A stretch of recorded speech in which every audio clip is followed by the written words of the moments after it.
তাহলে তাহলে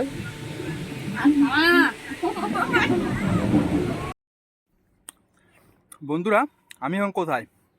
যে গাছপালা, গাছপালা মানে গাছের উপরে আছি। আর ওই যে আমার বাইক নিচে দাঁড়িয়ে আছে।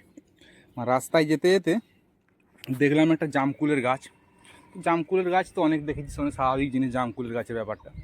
কিন্তু একটা জাম পড়েছিল মাটিতে, কুড়ে খেলাম, এত লাগতেছে মানে কি বলবো, অমৃত ফেল। অমৃত তো কোনোদিন খাইনি, জানি না অমৃতের কাজ কি, তো অমৃত ফেল মনে হচ্ছে আমার কাছে। তাই একদম গাছে উঠে গেলাম।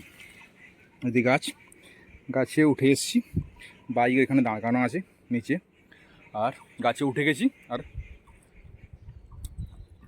কুল খাচ্ছি। দারুণ দারুণ যাকে বলে খাইছে। আমগুলো যেমন বড় তেমন স্বাদ, মানে সব মিলে দারুণ ব্যাপার।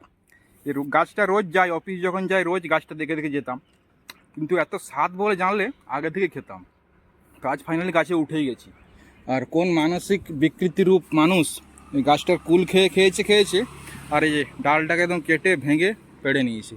মানে কী বলবো, বলার কিছু নেই। তো এই হচ্ছে ব্যাপার। কটা হাত পুরে দেখো, জিনিস আনছে একটা পুরো। উঠে বুঝ উঠে বুঝ উঠে বুঝ তো ওটা পুরো দেখেছ পুরো। খাই দেখো, খাই দেখো,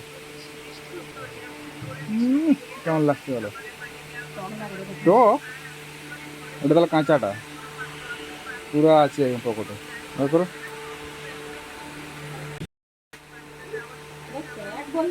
আম খাওয়ানো হয়ে যাবে, জামকুল খাওয়ানো হচ্ছে, কি হলো? হ্যাঁ, একটা গাছে প্রচুর, আমি তো যাই আসি কিন্তু বুঝতে পারিনি এত মিষ্টি বলে।